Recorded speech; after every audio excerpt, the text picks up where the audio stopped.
Hi all, എല്ലാവർക്കും toss അക്കാഡമിയിലേക്ക് സ്വാഗതം. Toss അക്കാഡമിയുടെ ഇന്നത്തെ ക്ലാസ്സിൽ നമ്മൾ ഡിസ്കസ് ചെയ്യാനായിട്ട് പോകുന്നത് HSA നാച്ചുറൽ സയൻസിന്റെ ഡീറ്റെയിൽഡ് ആയിട്ടുള്ള സിലബസ് അനാലിസിസും ഓരോ മൊഡ്യൂൾസിലെയും ബേസിക് ടു അഡ്വാൻസ് ലെവൽ ടോപ്പിക്സുകളും റെഫറൻസിനായിട്ട് യൂസ് ചെയ്യേണ്ട ടെക്സ്റ്റ് ബുക്കുകൾ, പ്രീവിയസ് ഇയർ ക്വസ്റ്റ്യൻസ് തുടങ്ങിയ കാര്യങ്ങളാണ്. നാച്ചുറൽ സയൻസിന്റെ സിലബസ് കണ്ടിട്ടുള്ളവർക്ക് അറിയാം, നമ്മുടെ സിലബസ് വളരെ വൈഡ് ആയിട്ടുള്ള ഒരു സിലബസ് ആണ്. ഒരുപാട് കാര്യങ്ങൾ പഠിക്കാനായിട്ടുണ്ട്. ടോട്ടൽ 11 മൊഡ്യൂൾസ് ആണ് നമുക്കുള്ളത്. അതിലെ 8 മൊഡ്യൂൾ നമ്മുടെ സബ്ജക്ട് പാർട്ടിൽ നിന്ന്, നാച്ചുറൽ സയൻസിൽ നിന്ന് തന്നെയാണ് വന്നിരിക്കുന്നത്. 8 മൊഡ്യൂൾസും വളരെ ഡീറ്റെയിൽഡ് ആയിട്ടാണ് വന്നിരിക്കുന്നത്. ഈ ഒരു 8 മൊഡ്യൂൾസിനെ നമുക്ക് പല യൂണിറ്റ്സ് ആയിട്ട് ക്ലാസിഫൈ ചെയ്ത് പഠിക്കേണ്ടതായിട്ടുണ്ട്. ഈ ഒരു വീഡിയോയിൽ നമ്മൾ ഫോക്കസ് ചെയ്ത് പഠിക്കുന്ന അല്ലെങ്കിൽ ഡീറ്റെയിൽഡ് ആയിട്ട് കാണാൻ പോകുന്ന മൊഡ്യൂൾ 1 ആണ്, ആനിമൽ ഡൈവേഴ്സിറ്റി. നമുക്ക് ആ ഒരു മൊഡ്യൂളിന്റെ ഡീറ്റെയിൽസിലേക്കും പ്രീവിയസ് ഇയർ ക്വസ്റ്റ്യൻസിലേക്കും പഠിക്കേണ്ട റെഫറൻസ് ടെക്സ്റ്റ് ബുക്സ്, അതുപോലെ ബേസിക് ടോപ്പിക്സ്, അഡ്വാൻസ്ഡ് ടോപ്പിക്സ്, അങ്ങനത്തെ കാര്യങ്ങളിലേക്കൊക്കെ നമുക്ക് കിടക്കാം. ടോസ് അക്കാദമിയെ പരിചയപ്പെടുത്താം. ടീച്ചർ എലിജിബിലിറ്റി ടെസ്റ്റുകൾക്ക് ആവശ്യമായ ഓൺലൈൻ കോച്ചിങ്സ് ആണ് അക്കാദമി പ്രൊവൈഡ് ചെയ്യുന്നത്. നമ്മുടെ അക്കാദമിയിൽ KTET, SET, NET, HSA, HSST, CTET, LPUP മുതലായ എക്സാംസിനായിട്ടുള്ള ഓൺലൈൻ കോച്ചിങ് ബാച്ചുകളാണ് അവൈലബിൾ ആയിട്ടുള്ളത്. നമ്മുടെ HSA എല്ലാ സബ്ജക്ട്സിനും ഉള്ള ലോങ് ടേം ബാച്ച് ഓപ്പൺ ആക്കിയിട്ടുണ്ട്. നാച്ചുറൽ സയൻസിന്റെ ക്ലാസ്സസ് ഓൾറെഡി സ്റ്റാർട്ട് ആയിട്ടുണ്ട്.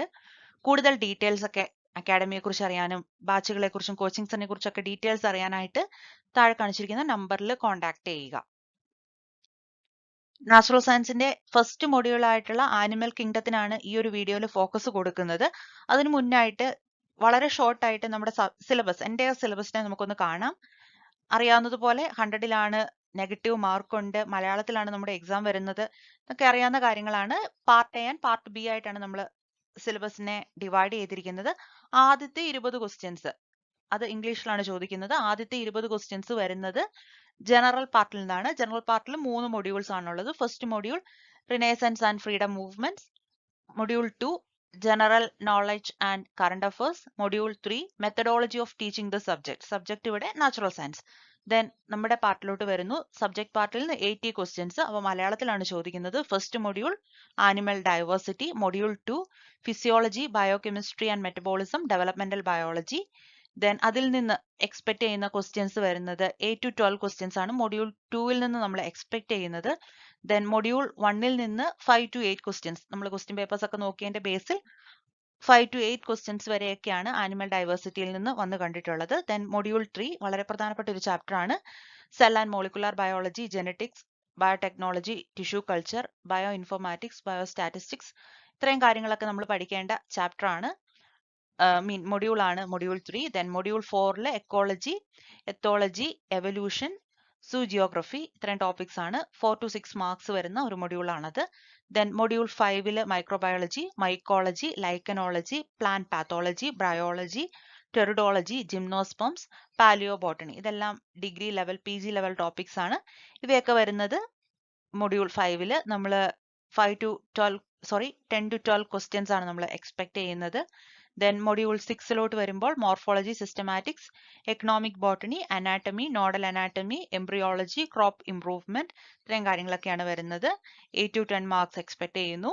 Then module 7 plant physiology, metabolism, biochemistry, evolution രണ്ടിടത്ത് റിപ്പീറ്റഡ് ആയിട്ട് സിലബസിൽ തന്നിട്ടുണ്ട്. 6 to 8 മാർക്സ് ആണ് പ്രതീക്ഷിക്കുന്നത്. ദെൻ മൊഡ്യൂൾ 8 എൻവയോൺമെന്റൽ ബയോളജി, ഇത്രയും കാര്യങ്ങൾ ഇൻക്ലൂഡഡ് ആണ് നമ്മുടെ സിലബസിൽ. നമുക്ക് മൊഡ്യൂൾ 1-ന്റെ ഡീറ്റെയിൽസിലോട്ട് പോകാം. മൊഡ്യൂൾ 1 ആനിമൽ ഡൈവേഴ്സിറ്റി നമ്മുടെ സിലബസിനെ പാർട്ട് ബൈ പാർട്ട് ആയിട്ടാണ് നമ്മൾ കാണുന്നത്. ഫസ്റ്റ് പാർട്ടിൽ നമുക്ക് നോക്കാം വിറ്റേക്കേഴ്സ് 5 കിങ്ഡം ക്ലാസിഫിക്കേഷൻ. ദെൻ അതിന്റെ ഡീറ്റെയിൽസ് ഒന്നും കൊടുക്കാതെ ഫസ്റ്റ്ലി കിങ്ഡം പ്രൊട്ടീസ്റ്റയിലോട്ട് പോകുന്നു, അതിന്റെ ഫീച്ചേഴ്സ് ചോദിക്കുന്നു. ദെൻ പ്രധാനമായി എടുത്തു കൊടുത്തിരിക്കുന്നത് പാരസൈറ്റിക് പ്രോട്ടോസോവൻസ് 3 എക്സാമ്പിൾസ് കൊടുത്ത് അതിന്റെ മോർഫോളജി, ലൈഫ് ഹിസ്റ്ററി, പാത്തോജെനിസിറ്റി, പ്രൊഫൈലൈറ്റിക് മെഷേഴ്സ്, ഇത്രയും കാര്യങ്ങളാണ് സിലബസിൽ തന്നിരിക്കുന്നത്. കുറച്ചും കൂടെ ഡീറ്റെയിൽഡ് ആയിട്ട് നമ്മൾ നോക്കേണ്ടതായിട്ടുണ്ട്. വിറ്റേക്കേഴ്സ് 5 കിങ്ഡം ക്ലാസിഫിക്കേഷൻ നോക്കുമ്പോൾ കിങ്ഡം മൊണീറ, കിങ്ഡം ഫഞ്ചെ, ഇവയെക്കുറിച്ച് ഒരു +2 ലെവൽ കാര്യങ്ങൾ നമ്മൾ തീർച്ചയായിട്ടും പഠിച്ചിരിക്കണം. കിങ്ഡം ഫഞ്ചേനെ കുറിച്ച് ഡീറ്റെയിൽഡ് ആയിട്ട് മൈക്കോളജിയിൽ നമ്മൾ കാണുന്നുണ്ട്. എങ്കിലും കിങ്ഡം മൊണീറ അതിനെക്കുറിച്ച് ഡീറ്റെയിൽഡ് ആയിട്ട് അതിന്റെ ജനറൽ ക്യാരക്ടേഴ്സ് ഒക്കെ ഒരു +1 ലെവലിൽ നമ്മൾ പഠിച്ചു വെക്കേണ്ടതായിട്ടുണ്ട്. അതിനുശേഷം കിങ്ഡം പ്രോട്ടിസ്റ്റ് അതിന്റെ സൈലന്റ് ഫീച്ചേഴ്സിലോട്ട് പോവുക. ഡീറ്റെയിൽഡ് ആയിട്ട് നമ്മൾ degree level PG level text books use ചെയ്ത് പഠിക്കേണ്ട ഏരിയ ആണ് morphology, life history, pathogenicity, prophylactic measures of parasitic protozoans. പ്രോട്ടിസ്റ്റയിൽ വരുന്ന പാരസൈറ്റിക് പ്രോട്ടോസുവൻസ് 3 നമ്മൾ പഠിക്കേണ്ടതായിട്ടുണ്ട്. ആ ഒരു 3 വളരെ ഡീറ്റെയിൽഡ് ആയിട്ട് നമ്മൾ പഠിക്കേണ്ടതായിട്ട് വരുന്നു. ഇങ്ങനെ ഈ ഒരു രീതിയിലാണ് നമ്മുടെ സിലബസ് പോകുന്നത്.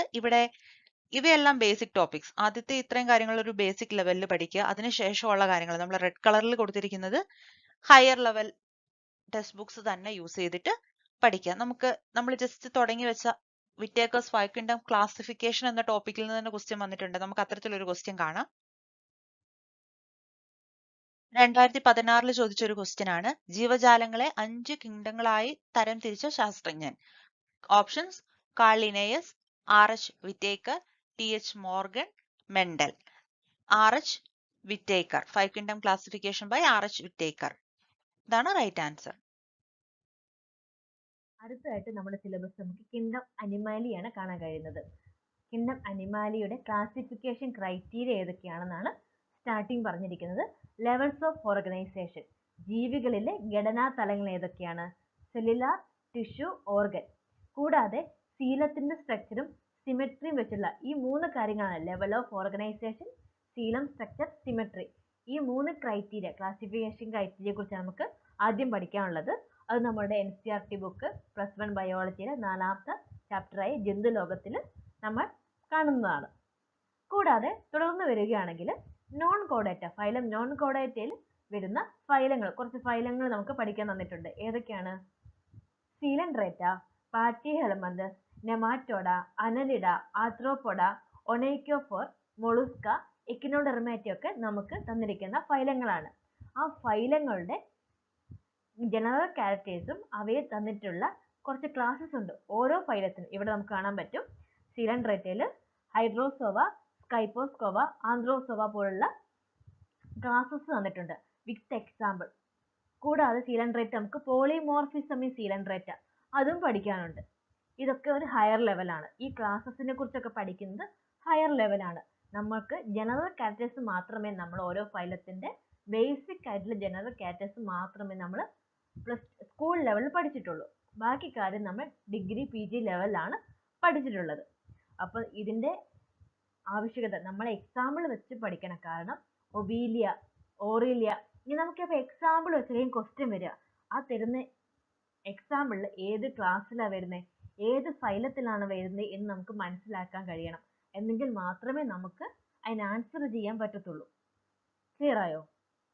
എല്ലാ ഫൈലത്തിലും നമുക്ക് ഇതുപോലെ ക്ലാസ്സസ് പഠിക്കാൻ തന്നിട്ടുണ്ട് വിത്ത് എക്സാമ്പിൾ. ഫൈലം അനലിഡ ആർത്രോപോഡയിൽ വരുന്ന സെക്രട്ടറി സിസ്റ്റത്തെക്കുറിച്ചും റെസ്പിറേറ്ററി സിസ്റ്റത്തെക്കുറിച്ചും നമുക്ക് കൂടുതലായിട്ട് പഠിക്കാനുണ്ട്. കാരണം പ്രീവിയസ് ഇയർ ക്വസ്റ്റ്യൻസ് അനലൈസ് ചെയ്തപ്പോൾ ആ ഒരു ഭാഗത്തുനിന്ന് ക്വസ്റ്റ്യൻസ് റിപ്പീറ്റ് ചെയ്ത് വരുന്നത് കാണാൻ കഴിഞ്ഞിട്ടുണ്ട്. അതുപോലെ അനലിഡയിൽ വെർമികൾച്ചറിനെ കുറിച്ചും ഒനൈക്കോഫോറയിൽ സോഷ്യൽ ഓർഗനൈസേഷൻ ഓഫ് ഹണീബി, ഹണീബിയുടെ സോഷ്യൽ ഓർഗനൈസേഷനെ കുറിച്ചും പഠിക്കാനുണ്ട്. ഫൈലം ഒനൈക്കോഫോറയുടെ എക്കണോമിക് ഇമ്പോർട്ടൻസ് ആയ സെറികൾച്ചറിനെ കുറിച്ചും ഫൈലം മൊളുസ്കയുടെ എക്കണോമിക് ഇമ്പോർട്ടൻസ് ആയ പേൾ കൾച്ചറിനെ കുറിച്ചും നമുക്ക് ഡീറ്റെയിൽ ആയിട്ട് സിലബസ് പഠിക്കാനുണ്ട്. ഇനി രണ്ടാമത്തെ യൂണിറ്റിലേക്ക് വരുമ്പോൾ ഫൈലം കോർഡേറ്റ, അതിൽ നമുക്ക് അവയുടെ ജനറൽ ക്യാരക്ടേഴ്സും അവയിൽ അടങ്ങിയിരിക്കുന്ന അവരെ ഇൻവോൾവ് ചെയ്തിരിക്കുന്ന സബ് ഫൈലങ്ങൾ, ഡിവിഷൻസ്, ക്ലാസ്സസുകൾ, സൂപ്പർ ക്ലാസ്സസ് ഇവയൊക്കെ നമുക്ക് പഠിക്കാൻ തന്നിട്ടുണ്ട്. അതിൽ ഉള്ള എക്സാമ്പിൾ അടക്കം നമുക്ക് സിലബസ് തന്നിട്ടുണ്ട്. സ്പെഷ്യൽ ക്യാരക്ടേഴ്സ് ഒക്കെ നമുക്ക് പഠിക്കാനുണ്ട്. നമുക്ക് ഇവയെ കുറിച്ചൊക്കെ നമ്മൾ +2 സ്കൂൾ ലെവലിൽ നമ്മളൊരു ബേസിക് മാത്രമാണ് പഠിച്ചിട്ടുള്ളത്. ജനറൽ ക്യാരക്ടേഴ്സ് ആണെങ്കിലും നമ്മൾ ബേസിക് മാത്രമാണ് പഠിച്ചിട്ടുള്ളത്. കൂടുതൽ കാര്യങ്ങൾ നമ്മൾ ഡിഗ്രി ടെക്സ്റ്റ് ബുക്കിലാണ് പഠിച്ചിട്ടുള്ളത്.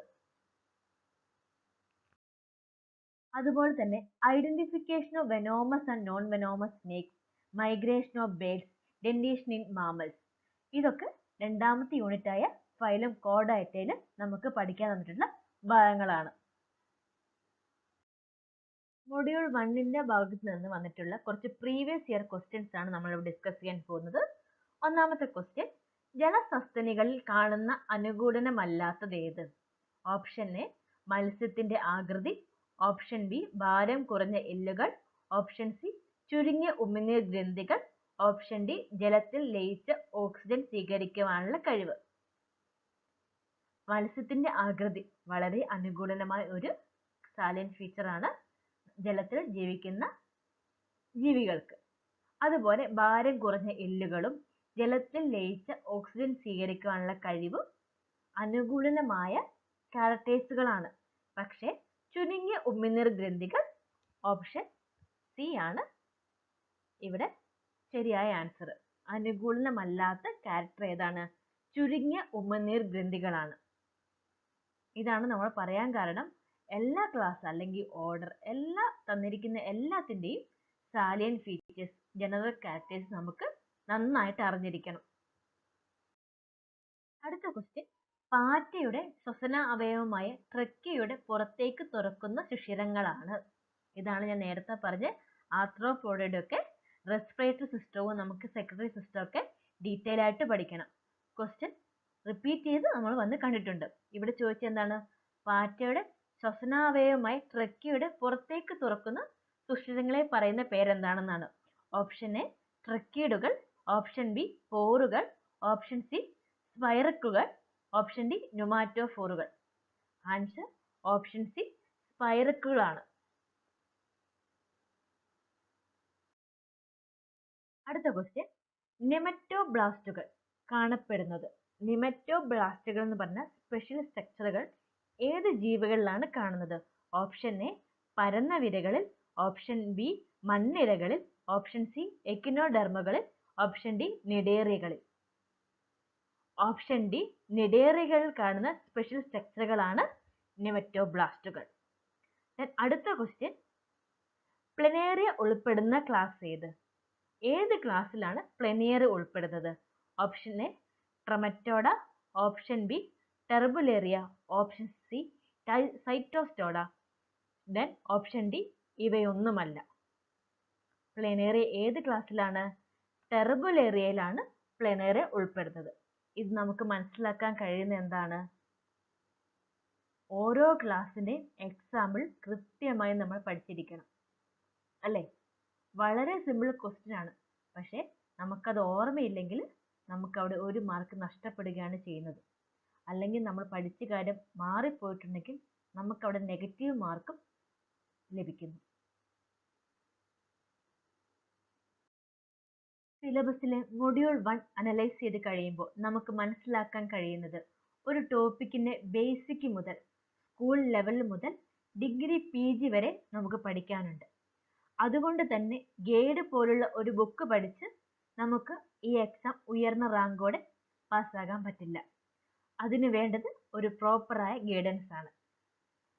ഒരു എക്സാം വളരെ കോൺഫിഡൻസോട് കൂടി നമ്മൾ ഫേസ് ചെയ്യണമെങ്കിൽ 3 കാര്യങ്ങൾ നമ്മൾ ചെയ്യണം. 1 സിലബസ് കംപ്ലീറ്റ് ചെയ്യണം, 2 റിവിഷൻ ചെയ്യണം, 3 question workout, maximum question workout ചെയ്യണം. റിവിഷന്റെ പ്രാധാന്യം നിങ്ങൾക്ക് ഈ സിലബസ് മൊഡ്യൂൾ 1 മനസ്സിലാക്കാൻ സാധിക്കും. അതിന്റെ പ്രാധാന്യം എന്താണ്? നമുക്കറിയാം, ഒരുപാട് എക്സാമ്പിൾസ്, ഒരുപാട് ടേമുകൾ നമുക്ക് പഠിക്കാനുണ്ട്. അത് ഒരു പ്രാവശ്യം വായിച്ചാലോ 2 പ്രാവശ്യം പഠിച്ചാലോ ഒന്നും നമുക്ക് ഓർമ്മ നിൽക്കണമെന്നില്ല.